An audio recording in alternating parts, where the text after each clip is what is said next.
ಆಕಾಶವಾಣಿ ಧಾರವಾಡ. ಮರೆಯಾದ ಭಾರತದ ಕ್ರಾಂತಿವೀರರನ್ನು ತನುಮನಗಳನ್ನು ಮನೆ ಮಾರುಗಳನ್ನು ಬಲಿಯಿಟ್ಟ ಧೀರರನ್ನು. ಇಂದಿನ ಕಾರ್ಯಕ್ರಮದಲ್ಲಿ ಕೇಳಿ ಜೀವನದ ಮೌಲ್ಯಗಳು ಮತ್ತು ಜೀವನ ಕೌಶಲ್ಯಗಳು ಈ ಕುರಿತು ಮೇಜರ್ ಆನಂದ್ ಸಿಎಸ್ ಅವರೊಡನೆ ಸಂದರ್ಶನ. ಸಂದರ್ಶಕರು ಶರಣಬಸವ ಚೋಳೀನ್. ಆತ್ಮೀಯ ಕೇಳಿದ್ರೆ success is A planned event ಅಂತ ಹೇಳ್ತೀವಿ ನಾವು. ಜೀವನದೊಳಗೆ ಶಿಸ್ತು ಅನ್ನೋದು ಬಹಳ ಮುಖ್ಯ. ಆ ದೃಷ್ಟಿಯಿಂದ ಇವತ್ತು ಮತ್ತೆ ನಾವು ಎಲ್ಲಿ ಹೋಗಿ ಕೆಲಸ ಮಾಡ್ತೀವಿ ಅಥವಾ ಅಲ್ಲಿ ಆ ಒಂದು ವಾತಾವರಣ ನಮಗೆ ಮನಸ್ಸಿಗೆ ಮುದ ಇಡುವಂಗಿರ್ಬೇಕು. ಅವೆಲ್ಲ ನಮಗೆ ಮಾಡ್ಲಿಕ್ಕೆ ಆಗೋದಿಲ್ಲ. ನಮ್ಮ ಆರೋಗ್ಯನೇ ಚೆನ್ನಾಗಿಲ್ಲ. ಯಾಕೆ? ಆರೋಗ್ಯದಲ್ಲಿ ಶಿಸ್ತಿಲ್ಲ. ಇವತ್ತು ನೋಡ್ರಿ, ನಾವು ಬೇಕರಿ ಬ್ಯಾಡ್ರಿ, ಸಕ್ಕರೆ ಸಾಕ್ರಿ ಅಂತ ಅನ್ನೋ ಮಾತದ. ಆದ್ರೆ ಬೇಕರಿನೇ ಬೇಕು ನಮ್ಗೆ. ಬೇಕರಿ ಸಾಮಾನುಗಳನ್ನ ತಿಂತೀವಿ, ಹೊರಗಡೆ ಫಾಸ್ಟ್ ಫುಡ್ ಅಲ್ಲೇ ಊಟ ಮಾಡ್ತೀವಿ. ಇದರಿಂದ ಏನಾಗ್ತದ? ಆರೋಗ್ಯಕ್ಕೆ ಸವಾಲುಗಳು ಬರ್ತವೆ.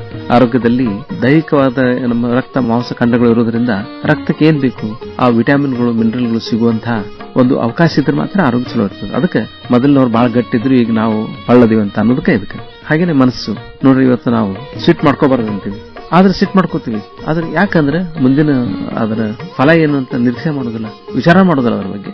ಏನ್ ಅರ್ಥ ಅಂದ್ರೆ ಶಿಸ್ತಿನ ಜೀವನವನ್ನ ಅಳವಡಿಸ್ಕೊಳ್ಳಿಕ್ಕೆ ಸಾಧ್ಯ ಆದ್ರೆ. ಮೋಕ್ಷಗುಂಡಂ ವಿಶ್ವೇಶ್ವರಯ್ಯನವರು ಹೆಂಗೆ ಶಿಸ್ತಾಗಿ ಜೀವನ ಮಾಡ್ತಾ ಇದ್ರು. ಅವ್ರು 104 ವರ್ಷ ಜೀವನ ಮಾಡಿದ್ರು. ಇವತ್ತಿಗೂ ಕೂಡ ಇಡೀ ಕರ್ನಾಟಕ ಅಷ್ಟೇ ಅಲ್ಲ, ದೇಶಾದ್ಯಂತ ವಿದೇಶಗಳಲ್ಲಿ ಕೂಡ ಮನೆ ಮಾತಾಗ್ಯಾರ. ಅಂದ್ರೆ ಶಿಸ್ತಿಗೆ ಅಷ್ಟು ಮಹತ್ವದ, ಶಿಸ್ತಿಗೆ ಅಷ್ಟು ಬೆಲೆ ಅದು. ಯಾಕಂದ್ರೆ ಈ ಪ್ರಸ್ತಾಪ ಮಾಡ್ತಾ ಇದ್ದೇನೆ ಅಂದ್ರೆ, ಇವತ್ತು ನಮ್ಮ ಜೊತೆಗೆ ಮೇಜರ್ ಆನಂದ್ ಸಿಎಸ್ ಅವರಿದ್ದಾರೆ, ರಿಟೈರ್ಡ್. ಅವರು ಬಹಳ ಶಿಸ್ತಿಂದ ಜೀವನವನ್ನು ಮಾಡಿ ಇವತ್ತು ನಮ್ಮ ಸಮಾಜಕ್ಕೆ ಮಾರ್ಗದರ್ಶಿಯಾಗಿ ವ್ಯಕ್ತಿತ್ವ ವಿಕಸನ ಶಿಬಿರಗಳನ್ನು ನಡೆಸ್ತಾ ಇದ್ದಾರೆ. ಮತ್ತೆ ಇವತ್ತಿನ ಯುವಜನರ ಮಾರ್ಗ ಸರಿಯಾಗಿ ಯಾವ್ದಿರ್ಬೇಕು ಅನ್ನೋದನ್ನ ಅವರು ಹೇಳ್ಕೊಡ್ತಾ ಇದ್ದಾರೆ. ಸಾಕಷ್ಟು ಶಾಲಾ ಕಾಲೇಜುಗಳಿಗೆ ಭೇಟಿ ಕೊಡ್ತಾ ಇದ್ದಾರೆ. ಇವತ್ತು ಅವ್ರ ಸಮಯವನ್ನು ಹಿಡಿಯೋದು ಬಹಳ ಕಷ್ಟ. ನಾವು ಬಹಳ ಕಷ್ಟಪಟ್ಟು ಅವ್ರನ್ನ ಆಕಾಶವಾಣಿಗೆ ಕರ್ಕೊಂಡ್ ಬಂದೀವಿ. ಅದಕ್ಕೆ ಅವರಿಂದ ನಾವು ಉತ್ತಮ ಮಾಹಿತಿಗಳನ್ನ ತಿಳ್ಕೊಳ್ಳೋಣ. ನಿಮ್ಮೆಲ್ಲರ ಪರವಾಗಿ ಆತ್ಮೀಯ ಕೇಳುಗರೆ, ಮೇಜರ್ ಆನಂದ್ ಸಿಎಸ್ ಅವರು, ನಮ್ಮ ಕ್ಯಾಪ್ಟನ್ ಆನಂದ್ ಅಂತಾನೆ ಪರಿಚಯ ಅವರು, ಆದ್ರೆ ಮೇಜರ್ ಆಗಿ ಅವರು ನಿವೃತ್ತಿ ಹೊಂದಿದ್ದಾರೆ ಅನ್ನೋದು ಬಹಳ ಸಂತಸದ ವಿಚಾರ. ಅವರನ್ನು ನಿಮ್ಮೆಲ್ಲರ ಪರವಾಗಿ ಸ್ವಾಗತ ಮಾಡ್ತಾ ಇದ್ದಾರೆ. ನಮಸ್ಕಾರ ಮೇಜರ್ ಆನಂದ್ ಅವರೇ. ನಮಸ್ಕಾರ. ಮೇಜರ್ ಆನಂದ್ ಸಿಎಸ್ ಅಂದ್ರೆ ಯಾವಾಗ್ಲೂ ನೀವು ಸಿ ಅಂದ್ರೆ ಎಸ್ ಅಂತೀರಿ, ವಾಂಟ್ ಸಿ ಅಂದ್ರೆ ಎಸ್ ಅಂದ್ಬಿಡ್ತೀರಿ. That's how Anand C S. Anand ಅವರೇ, ಆಕಾಶವಾಣಿಯಲ್ಲಿ ನಿಮ್ಮ ಅನುಭವ, ಸಾಕಷ್ಟು ಕಾರ್ಯಕ್ರಮಗಳನ್ನು ನೀಡಿದಿರಿ. ಮಾಹಿತಿ ಮನರಂಜನೆ ಶಿಕ್ಷಣ ನೀಡೋ ನಿಟ್ಟಿನೊಳಗೆ ನಮ್ಮ ಆಕಾಶವಾಣಿ 90ನೇ ಒಂದು ವರ್ಷಾಚರಣೆಯಲ್ಲಿದೆ. 90 ವರ್ಷಗಳ ದೀರ್ಘ ಪಯಣ ನಮ್ದು. ಆಕಾಶವಾಣಿಯ ಸಾರ್ವಜನಿಕ ಪ್ರಸಾರ ಸೇವೆ ಬಗ್ಗೆ ತಾವು ತಮ್ಮ ಅನುಭವದಲ್ಲಿ ಏನ್ ಕಂಡಿರಿ? ಬೆಳೆದಿದ್ದ ಧಾರವಾಡದಾಗ ನಾನು ಸಣ್ಣ ಹುಡುಗರಿದ್ದಾಗಿಂದ ಆಕಾಶವಾಣಿ ಜೊತೆಗೆ ಬೆಳಕೋತ ಬಂದೇವು. ನಾವು ಫಸ್ಟ್ ಸ್ಟ್ಯಾಂಡರ್ಡ್ ಇದ್ದಾಗಿಂದ, 1ನೇ ಇದ್ದಾಗಿಂದ ಶನಿವಾರ ಭಾನುವಾರ ಬಂತು ಅಂತಂದ್ರೆ ನಮ್ಗೆ ಆಕಾಶವಾಣಿ ಭೇಟಿ. ಶನಿವಾರ ಎಳೆಯರ ಬಳಗ ಮಧ್ಯಾಹ್ನದಾಗ ಶಾಲೆ ಮುಗಿಸಿ ಮನೆಗೆ ಹೋಗಿ ಊಟ ಮಾಡಿ ಇಲ್ಲಿ ಬರೋದು. ಮರುದಿವ್ಸ ಮುಂಜಾನೆ 9 ಗಂಟೆಗೆ ಎದ್ದು ಸೀದಾ ಇಲ್ಲಿ ಓಡ್ ಬರೋದು ಗಿಳಿವೆಂಡಿಗೆ. ಅವನ್ನ ಕೇಳ್ಕೋತ ಬೆಳೆದ್ವಿ ನಾವು. ಆ ಸಂದರ್ಭದಲ್ಲಿ ನಾಟಕಗಳಲ್ಲಿ ಸಹ ಬಾಲ ಕಲಾವಿದರಾಗಿ ನಾವು, ನಮ್ಮ ಅಣ್ಣ ಅವರೆಲ್ಲ ಅದರಲ್ಲಿ ಪಾತ್ರ ಮಾಡಿದ್ರು. ಹೀಗಾಗಿ ಈ ಆಕಾಶವಾಣಿ ಜೊತೆಗೆ ಬಾಲ್ಯದಿಂದನೂ ಒಂದು ನಮೂನಿ ಸಂಬಂಧ ಅದು. ಆಮೇಲೆ ದೊಡ್ಡವರಾದಂಗ ಆಕಾಶವಾಣಿ ಯಾವಾಗ್ಲೂ ಕಿವ್ಯಾಗೆ ಇರ್ತಿತ್ತು. ಅದ್ರಾಗ ವಿವಿಧ ಭಾರತಿ ಅಂದ್ರೆ ಬಹಳ ಪ್ರೀತಿ. ಅವೆಲ್ಲ ಹಾಡು ಕೇಳ್ಕೋತ ಬೆಳೆದ್ವಿ. ಮುಂಜಾನೆ 7:35 ಕನ್ನಡ ಸುದ್ದಿ ಬರ್ತಿತ್ತು. 7:45ರಿಂದ 8 ತನ ಚಿತ್ರಲತಾ ಅಂತ ಕಾಣಿಸ್ತದ, ಅದೊಂದು ಬರೋದು. ಮಧ್ಯಾಹ್ನ 1:00 ಮತ್ತೆ ಹಾಡು ಬರೋದು. ಯುವವಾಣಿ ಕಾರ್ಯಕ್ರಮ ಇರ್ತಿತ್ತು. ಇವೆಲ್ಲ ನಮ್ಮ ಜೀವನದಾಗ ಬಹಳ ಪ್ರಭಾವ ಬೀರಿದ್ದು. ವಿವಿಧ ಭಾರತೀಯ ಸಂಗೀತದ ಅಲ್ಲದೇನೆ ಬೇರೆ ಬೇರೆ ಸಂದರ್ಶನಗಳು, ಭಾಷಣಗಳು. ಅದು ಯುವವಾಣಿದು ಪ್ರಾರಂಭದ ಏನು ಮ್ಯೂಸಿಕ್ ಇರ್ತದಲ್ಲ, ಅದು ನಮೂನಿ ಉತ್ಸಾಹ ಕೊಡ್ತಿತ್ತು. ಆಮೇಲೆ ಅದು ಸೈನ್ಯಕ್ಕೆ ಸೇರ್ಬೇಕಂದಾಗ 7 ಗಂಟೆ 5 ನಿಮಿಷಕ್ಕೆ ಏನ್ ಜಯಮಾಲ ಬರ್ತಿತ್ತಲ್ಲ, ಅದ್ರದ್ದು ಪ್ರಭಾವ ನಮ್ಮ ಮೇಲೆ ಬಹಳ ಆಗ್ಯದ. ಅದರಿಂದ ನಮಗೆ ಪ್ರೇರಣೆ ತಗೊಂಡು ಅವೆಲ್ಲ ಕಾರ್ಯಕ್ರಮ, ವಿಶೇಷ ಜಯಮಾಲ ಬರ್ತಿತ್ತು ಸಂಡೇ ದಿವಸ, ಸಾಟರ್ಡೆ ಸಂಜಿನಾಗ. ಅವೆಲ್ಲ ಕೇಳಿ ಫೌಜಿ ಬಾಯಿಯೋ ಅಂತಂದು ಕೂಡ ನಾವು ಆಗ್ಬೇಕಪ್ಪ ಅಂತ ಹೇಳಿ ಹಿಂಗ ನಮ್ ಬದುಕು ಕಟ್ಟೋದ್ರಾಗ ಆಕಾಶವಾಣಿ ಬಹಳ ಪಾತ್ರ ವಹಿಸ್ತು. ವೃತ್ತಿಗೆ ಬಂದ ಮೇಲೆ ಮತ್ತೆ ಧಾರವಾಡ ಆಕಾಶವಾಣಿ ನಮ್ ಕೈ ಬೀಸ್ಬೇಕಾಗಿತ್ತು. ಕೇಳುಗರ ಸಂಬಂಧ, ವ್ಯಕ್ತಿತ್ವಕ್ಕೆ ಸಂಬಂಧಪಟ್ಟಂಗ, ಜೀವನದ ಬಗ್ಗೆ, ವಿದ್ಯಾರ್ಥಿಗಳ ಕರಿಯರ್ ಬಗ್ಗೆ, ಅವರ ವೃತ್ತಿ ಬಗ್ಗೆ ನಿರಂತರವಾಗಿ ಕಾರ್ಯಕ್ರಮ ಮಾಡ್ತಾ ಬಂದ್ವಿ. ಮೊದಲೇ ನಾನು ರಾಜ್ಯ ಸರ್ಕಾರಿ ಸೇವೆಯೊಳಗಿದ್ದಾಗ ಉದ್ಯೋಗ ವಿನಿಮಯ ಕಚೇರಿಯಲ್ಲಿ ಅಧಿಕಾರಿಯಾದಾಗ ಆವಾಗ ಒಂದು ದಿಕ್ಸೂಚಿ ಅಂತ ಕಾರ್ಯಕ್ರಮ ಬರ್ತಿತ್ತು. ಓದುಗರ ಪ್ರಶ್ನೆಗಳಿಗೆ ಉತ್ತರ ಕೊಡುವಂತದ್ದು, ಪೋಸ್ಟ್ ಕಾರ್ಡ್ನ ಬರ್ತಿದ್ದು. ಇವೆಲ್ಲ ಒಂದು ನಮ್ಮ ಒಂದು ನಾಲೆಜ್ ಅನ್ನು ಬೆಳೆಸ್ತಾ ಹೋತು. ಆಕಾಶವಾಣಿ ಸಂಬಂಧನೂ ಮತ್ತೆ ಬೆಳೀತಾ ಹೋದು. ಮತ್ತೆ ಇವತ್ತಿನ ಆಕಾಶವಾಣಿ ಬಂದನಿ, ಆಕಾಶವಾಣಿ 90 ವರ್ಷ ಆಗಿದೆ. ಈ ಸಂದರ್ಭದಲ್ಲಿ ನಾವು ಆಕಾಶವಾಣಿ ಜೊತೆಗಿದ್ದೇವೆ ಅನ್ನೋದು ಬಹಳ ಸಂತೋಷ ಕೊಡ್ತದೆ. ಅಭಿನಂದನೆ ಆಕಾಶವಾಣಿಗೆ, ಕೇಳುಗರಿಗೆ, ನಿರ್ವಹಣೆ ಮಾಡೋರಿಗೆ ಎಲ್ಲರಿಗೂ ಅಭಿನಂದನೆ. ಈ ಜೊತೆ ಹಂಗೆ ಮುಂದುವರಿತಿರಲಿ ಅಂತ ನಮ್ದು. ಮೇಜರ್ ಆನಂದ್ ಅವರೇ, ನಿಮ್ಮ ಹಾಗೇನೆ ಆಕಾಶವಾಣಿ ಕೂಡ ಒಂದು ಅನನ್ಯವಾದ ಸೇವೆ ನೀಡ್ತಾ ಬಂದಿದೆ. ಆಕಾಶವಾಣಿ ಈ ತರ ಒಂದು ಎಲ್ಲ ಜನರನ್ನ ಗುರುತಿಸಿ ಮತ್ತೆ ಎಲ್ಲ ವಿಷಯಗಳನ್ನ ಪ್ರಸಾರ ಮಾಡೋದೇನಿದೆಯಲ್ಲ, ಬಹಳ ಜನಕ್ಕೆ ಆಕಾಶವಾಣಿ ಸುದ್ದಿ ಬಹಳ ಜನಪ್ರಿಯ ಅಂತ ಅನ್ಕೋತಾರೆ. ಆದ್ರೆ ಇಲ್ಲಿರೋ ಸಂದರ್ಶನಗಳು, ಇಲ್ಲಿರೋ ವ್ಯಕ್ತಿತ್ವ ಪರಿಚಯಗಳು, ಆ ಕಾಲಕ್ಕೆ ಬಂದಂತೆ ಪ್ರಚಲಿತ ಘಟನೆಗಳು ಕುರಿತಂತೆ ಒಂದು ಸಂದರ್ಶನಗಳು, ಮತ್ತೆ ಜೀವನದೊಳಗ ನಮ್ಗೆ ಏನ್ ಬೇಕೋ ಆಕಾಶವಾಣಿಯಿಂದ ಸಿಗ್ತದೆ. ವಿಶೇಷ ಕಾರ್ಯಕ್ರಮ ಬರ್ತಿದೆ, ಕೃಷಿ ರಂಗ, ಅದನ್ನ ನಿಯಮಿತವಾಗಿ ಕೇಳೋರು ಎಷ್ಟು ಮಂದಿ ಅದಾರ, ಅದ್ರಾಗ ಎಷ್ಟೊಂದು ಮಾಹಿತಿ ಹೋಗ್ತದೆ. ಮಹಿಳಾ ರಂಗ ಅಂತ ಬರೋದು, ಹಿಂಗ ಅದು ಸಾಕಷ್ಟು ಮಾಹಿತಿ ಅಲ್ದನ ಜ್ಞಾನ ಬೆಳವಣಿಗೆ, ಮನರಂಜನೆ ಎಲ್ಲದಕ್ಕೂ ಒಂದು ಪೂರಕ ಆಗಿತ್ತು, ಒಂದು ಸಂಬಂಧ ಬೆಳೆದು ಬಿಡ್ತು. ಬೇರೆ ಮಾಧ್ಯಮಗಳಿಂದಾಗಿ ಈಗ ಒಂದ್ ಸ್ವಲ್ಪ ನಾವು ಆಕಾಶವಾಣಿಯಿಂದ ಬಹಳ ಕೆಲವೊಬ್ರು ದೂರ ಉಳಿದಿದ್ರು, ಆ ಛಾಪ್ ಏನದಲ್ಲ ಇನ್ನೂ ಉಳಿದದ. ಬಹಳ ಸಂತೋಷ ಮೇಜರ್ ಆನಂದ್ ಅವರೇ. ನಮಗೆ ಬಹಳ ಸೋಜಿಕ ಆಗೋದಂದ್ರೆ ತಾವು ಬೆಳೆದಂತ ಬಗೆ ವಿಸ್ತೃತವಾಗಿ ನೀವು ಒಂದು ಸೈನ್ಯ ಸೇವೆ ಮಾಡಿದಿರಿ, ಮೇಜರ್ ಅವರಿಗೆ ಹೋಗಿದಿರಿ. ಆಮೇಲೆ ಮುಖ್ಯವಾಗಿ ಈಗ ಒಟ್ಟಾರೆ ನೀವು ಬೆಳವಣಿಗೆ ನೋಡ್ತಾ ಇದ್ದೀರಿ. ನಮಗೊಂದು ಸಖತ್ ಆಶ್ಚರ್ಯ. ಇವತ್ತು ನೀವು ವ್ಯಕ್ತಿತ್ವ ವಿಕಸನಗಳನ್ನು ನಿರರ್ಗಳವಾಗಿ ವಿದ್ಯಾರ್ಥಿಗಳನ್ನ ನೀವು ಮಾತಾಡಿಸ್ತೀರಿ ಮತ್ತು ಅವರಿಗೆ ಆದರ್ಶಪ್ರಾಯರಾಗಿ ಕಾಣ್ತೀರಿ. ತಮ್ಮ ಒಂದು ಬೆಳವಣಿಗೆ, ಬದುಕಿನ ಬಗ್ಗೆ ಏನಿದೆಯಲ್ಲ, ಅದು ಹೇಗೆ ತಮಗೆ ಆನಂದವನ್ನು ಕೊಟ್ಟದ? ಎಲ್ಲಾರ ಬದುಕಿನಾಗ ಏರಿಳಿತ ಇರ್ತಾವ. ನಾವೆಲ್ಲಿಂದನೋ ಚಾಲೂ ಮಾಡ್ತೀವಿ, ಎಲ್ಲೋ ಹೋಗಿ ಎಂಡ್ ಆಗ್ತೀವಿ. ಈಗ ಹಿಂದೆ ವೃತ್ತಿ ಮಾರ್ಗದರ್ಶನ ಕಾರ್ಯಕ್ರಮ ಮಾಡ್ಬೇಕಾದ್ರೆ ಒಂದು ಮಾತು ಹೇಳ್ತಿದ್ದೆ, ನಾವು ಹುಡುಗರು ಬಹಳ ಮಂದಿ ಸಣ್ಣವರಿದ್ದಾಗ ದೊಡ್ಡವರು ಆದ್ರ ಮೇಲೆ ಏನಾಗಬೇಕು ಅಂದ್ರೆ ಡ್ರೈವರ್ ಆಗ್ಬೇಕು ಅಂತ ತಿಳ್ಕೊಂಡಿದ್ವಿ ಬಹಳ ಮಂದಿ. ನಾವು ಆಮೇಲೆ ಕಂಡಕ್ಟರ್ ಆಗ್ಬೇಕಂತ ಮಾಡಿದ್ವಿ, ಆಮೇಲೆ ಟೀಚರ್ ಆಗ್ಬೇಕಂತ ಮಾಡಿದ್ವಿ, ಪೊಲೀಸ್ ಆಗ್ಬೇಕಂತ ಮಾಡಿದ್ವಿ. ಈಗ 10 ವರ್ಷದ ಹಿಂದೆ ನಾವು ಏನ್ ಆಗ್ಬೇಕಂತ ಮಾಡಿದ್ವಿ ನೆನೆಸ್ಕೊಂಡ್ರೆ ಈಗ ನಗು ಬರ್ತದ. ಹಂಗ ಮುಂದೆ 10 ವರ್ಷ ಏನಾಗ್ತದ ಗೊತ್ತಿಲ್ಲ. ಹಂಗೆ ಎಲ್ಲಾರಂಗೂ ನಮ್ ಬದುಕಲ್ಲ ಏರಿಳಿತನ ಬಂತು. ಪ್ರಾಮಾಣಿಕವಾಗಿ ಹೇಳ್ಬೇಕಾದ್ರೆ ವಿದ್ಯಾರ್ಥಿ ದಿಸೆಯೊಳಗೆ ಅಂಥದ್ದೇನು ನಾನು ಇಂಪ್ರೆಸಿವ್ ಆಗಿ ಪರ್ಫಾರ್ಮೆನ್ಸ್ ಇರಲಿಲ್ಲ. ಸಾಮಾನ್ಯ ವಿದ್ಯಾರ್ಥಿಯಾಗಿ ಬೆಳೆದು ಬಂದೆ. ಆದ್ರೆ ಮೊದಲು ನಾನು ಕರ್ನಾಟಕ ಸರ್ಕಾರದ ಸೇವೆ ಸೇರ್ಕೊಂಡೆ, ಅಸಿಸ್ಟೆಂಟ್ ಎಂಪ್ಲಾಯ್ಮೆಂಟ್ ಆಫೀಸರ್ ಆಗಿ. ಅಲ್ಲಿಂದ ಸೈನ್ಯಕ್ಕೆ ಹೋದೆ. ಹಿಂದೆ ತಿರುಗಿ ನೋಡಿದಾಗ ಆ ಒಂದು ಸೈನ್ಯದ ಎಲ್ಲಿ ಏನು ಒಂದು ಹಲವು ವರ್ಷ ಏನು ಕೆಲಸ ಮಾಡಿದ್ನಲ್ಲ, ಅದು ನನ್ನ ಬದುಕಿನ ಬದಲಾಯಿಸಿತು. ಆರ್ಮಿ ಅಡ್ವರ್ಟೈಸ್ಮೆಂಟ್ನೊಳಗೆ ಒಂದು ಮಾತು ಹೇಳ್ತಾರೆ, at the age of 18 you become a man, 5 years in army you will become a gentleman. Wow. ಯಾಕಂದ್ರೆ ಆ ಸೇನಾ ತರಬೇತಿ ಅನ್ನೋದು ಹಂಗಿರ್ತದೆ. ಒಬ್ಬ ಯುವಕನನ್ನ ಒಬ್ಬ ಪರಿಪೂರ್ಣ ವ್ಯಕ್ತಿಯನ್ನಾಗಿ ಸೇನೆ ಬೆಳೆಸ್ತದೆ. ಸೇನೆ ಅಂದ್ರೆ ಕೇವಲ ನಾವು ರಕ್ಷಣೆಯಲ್ಲಿರಬೇಕು, ಬಂದೂಕು ಹಿಡ್ಕೊಂಡು ಗಸ್ತಿರ್ತೀವಿ, ಯುದ್ಧ ಮಾಡ್ತೀವಿ ಅಷ್ಟೇ ಇಲ್ಲ. ಒಂದು ಪರಿಪೂರ್ಣ ವ್ಯಕ್ತಿತ್ವದ ನಿರ್ಮಾಣದಲ್ಲಿ ಅಧಿಕಾರಿಯನ್ನ ಆ ಬೆಳೆಸೋ ರೀತಿ ಏನಿದೆಲ್ಲ ಸೇನೆಯಿಂದ ಕಲಿಬೇಕಾಗ್ತದೆ. ಸೇನೆಯಲ್ಲಿ ಏನು ಪ್ರಾಕ್ಟೀಸಸ್ ಏನಿದಾವೆ ಅದನ್ನ ಇವತ್ತಿಗೂ ಸಾಕಷ್ಟು ಕಾರ್ಪೊರೇಟ್ ರಂಗದಲ್ಲಿ ಅದನ್ನ ಉಪಯೋಗಿಸ್ತಾ ಇದ್ದಾರೆ. ಈಗ ಒಬ್ಬ ಅಧಿಕಾರಿಯಾಗಿ ಸೇನೆಯಲ್ಲಿ ಸೇರಿಸ್ಕೋಬೇಕಂದ್ರೆ 5 ದಿವಸದೊಂದು ಇಂಟರ್ವ್ಯೂ ಇರ್ತದೆ, ಸರ್ವಿಸ್ ಸೆಲೆಕ್ಷನ್ ಬೋರ್ಡ್ SSB ಅಂತ ಹೇಳಿ. ಈಗಿಂದಲ್ಲ, ಅದೊಂದು 50 ವರ್ಷ ನಡ್ಕೋತ ಬಂದದ್ದು. ಈಗ ಇತ್ತೀಚಿನ ದಿನಗಳಲ್ಲಿ ಏನು ಇಂಟರ್ವ್ಯೂ ಟೆಕ್ನಿಕ್ಸ್ ನಡೆದವ, ಕಾರ್ಪೊರೇಟ್ ಅಲ್ಲಿ ಗ್ರೂಪ್ ಡಿಸ್ಕಷನ್, ಪರ್ಸನಲ್ ಇಂಟರ್ವ್ಯೂ, ಅದು ಇದು HR ಇಂಟರ್ವ್ಯೂ, ಇವೆಲ್ಲ ಅವಾಗಿಂದ ಸೈನ್ಯದಲ್ಲಿ ನಡ್ಕೊಂಡು ಬಂದಂತವು. ವ್ಯವಸ್ಥಿತವಾಗಿ ನಡ್ಕೊಂಡ್ ಬಂದಿರ್ತದೆ. ಅಷ್ಟೆಲ್ಲ ಒಂದು ಆಯ್ಕೆ ಪ್ರಕ್ರಿಯೆಯಲ್ಲಿ ಮಾಡಿ ಆಯ್ದವ್ರನ್ನ ಆಮೇಲೆ ಅವರ ವ್ಯಕ್ತಿತ್ವ ನಿರ್ಮಾಣ ಮಾಡಿ ಒಬ್ಬ ನಾಯಕರನ್ನಾಗಿ ಬೆಳೆಸ್ತಾರಲ್ಲ, ಅದು ಸೈನ್ಯದಲ್ಲಿ ಒಂದು ಅದ್ಭುತ. ಆ ಹಲವು ವರ್ಷ ಸೈನ್ಯದಲ್ಲಿ ಕೆಲಸ ಮಾಡಿ ಹೊರಗೆ ಬಂದ್ಮೇಲೆ ಆ ವ್ಯಕ್ತಿ ಬದುಕಿನ ಎಲ್ಲಾ ಸವಾಲನ್ನೇ ಎದುರಿಸಬಹುದು. ಎಷ್ಟು ಹಣ ಗಳಿಸ್ತೀವಿ, ಏನು ಬಿಡ್ತೀವಿ ಅದು ಮುಖ್ಯ ಅಲ್ಲ. ಒಬ್ಬ ವ್ಯಕ್ತಿಯಾಗಿ ಬದುಕನ್ನ ಹೇಗೆ ಎದುರಿಸ್ತೀವಿ ಅದು ಆ ಸೇನೆಯ ಕೊಡೆಗೆ ನಾನು ಋಣಿಯಾಗಿದ್ದೀನಿ. ಇವತ್ತಿಗೂ ನಮ್ಮ ಸೇನಾಧಿಕಾರಿಗಳು ಎಲ್ಲೇ ಕರೆದ್ರು ಇವತ್ತಿಗೂ ಹೇಳ್ತೀನಿ, ಇನ್ನ ಆ ಸೇನೆಯ ರೇಷನ್ ಇನ್ನೂ ಪೂರ್ತಿ ಜೀರ್ಣ ಆಗಿಲ್ಲ, ಇನ್ನೂ ಋಣಾದ ನಮಗದು. ಇವತ್ತು ನಾ ಸಮಾಜದಾಗ ಏನೇ ಇದ್ದೀನಿ, 2 ಕಾರಣ. ಒಂದು, ಶಾಲಾ ಕಾಲೇಜಲ್ಲಿ ನಮಗೆ ಕಲಿಸಿದಂತ ಗುರುಗಳು, 2ನೇದು ಸೇನೆ.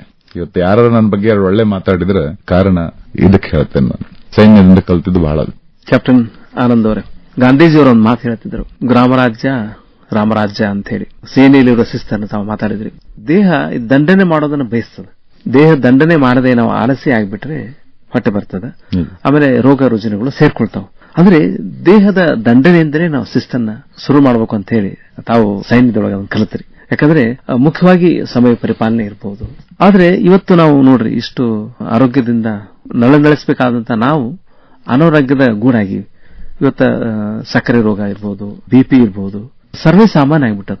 ಇದಕ್ಕೆ ತಾವು ಏನ್ ಕಾರಣ ಹುಡುಕ್ತೀವಿ? ಇಲ್ಲ, ನೀವು ಆರೋಗ್ಯ ಇದ್ರ ಬಗ್ಗೆ ಮಾತಾಡಿದಾಗ ಒಂದ್ ಸ್ವಲ್ಪ ನಾವು ಐತಿಹಾಸಿಕವಾಗಿ ಹಿಂದೆ ಹೋಗಬೇಕಾಗ್ತದೆ.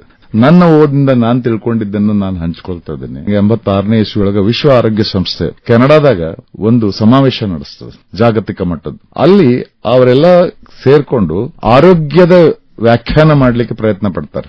ಆರೋಗ್ಯ ಅಂದ್ರೆ ಏನು ಅಂದ್ರೆ ರೋಗ ರುಜಿನ ಬರಲಾರ್ದಂಗ ದೇಹ ದಂಡನೆ ಮಾಡ್ಕೊಂಡಿದ್ರೆ ಅಷ್ಟ ಆರೋಗ್ಯನ ಮತ್ತೆ ಆರೋಗ್ಯದ ಬೇರೆ ಬೇರೆ ಯಾವ್ದರ ಪ್ರಮುಖ ಅಂಗಗಳದಾವ.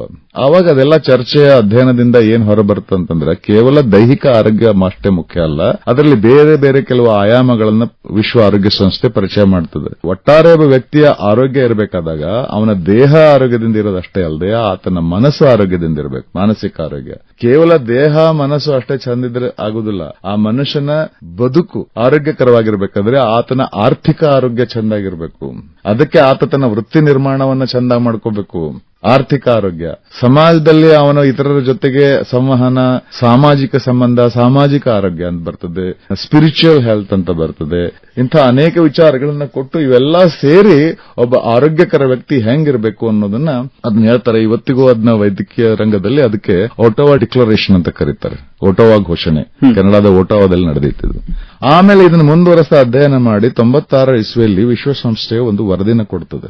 ನೀವೇನು ಆರೋಗ್ಯ ಮನುಷ್ಯ ನೆಮ್ಮದಿಯಿಂದ ಸಮಾಜದಲ್ಲಿ ಬದುಕಬೇಕಾದಾಗ ವ್ಯಾಪಕ ಅಧ್ಯಯನ ಮಾಡಿ ಅದು ಒಂದು ವರದಿ ಕೊಡ್ತದೆ. ಏನು ಅಂದ್ರೆ ಇವತ್ತು ಮನುಷ್ಯ ಬದುಕಿನ ಎಲ್ಲಾ ಹಂತದಲ್ಲಿ ಆರೋಗ್ಯಕರವಾಗಿ ನೆಮ್ಮದಿಯಿಂದ ಬಾಳಿ ಬದುಕಬೇಕಾದಾಗ ಕೆಲವು ಕೌಶಲ್ಯಗಳ ಅಗತ್ಯ ಇರ್ತದೆ.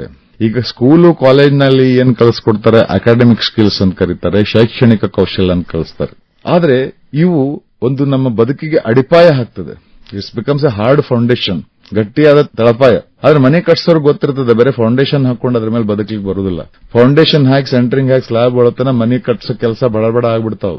ಆ ಮನೆ ಕಟ್ಸೋ ನಿಜವಾದ ಏನು ಕಷ್ಟ ಇರ್ತದೆ ನಂತರ ಚಾಲು ಆಗ್ತದೆ, ಖರ್ಚು ನಂತರ ಇರ್ತದೆ. ಅದಕ್ಕೆ ವಾಲ್ಗಳಾಗ್ತವೆ, ಫಿನಿಶಿಂಗ್ ಆಗ್ತದೆ, ಪ್ಲಾಸ್ಟರಿಂಗು, ಫ್ಲೋರಿಂಗು, ಸೀಲಿಂಗು, ಪ್ಲಂಬಿಂಗ್, ಸಾಕಷ್ಟು ಕೆಲಸಗಳಿರ್ತವೆ. ಅದೆಲ್ಲ ಆದಾಗ ಮನೆ ಅಂತ ಆಗ್ತದೆ. ಹಂಗ ಮನುಷ್ಯ ಬೆಳೆಯೋ ಮುಂದೆ ಕೇವಲ ಒಂದು ಅಕಾಡೆಮಿಕ್ ಟೆಕ್ನಿಕಲ್ ಕೌಶಲ್ಯ ತಗೊಂಡು ಎಜುಕೇಶನ್ ತಗೊಂಡು ಬದುಕು ಚಾಲು ಮಾಡ್ತೇವೆ ಅಂತಲ್ಲ, ಅದು ಬದುಕು ಪರಿಪೂರ್ಣತೆ ಆಗ್ಬೇಕಾದ್ರೆ ಬೇರೆ ಕೌಶಲ್ಯಗಳು ಬೇಕಾಗ್ತವೆ.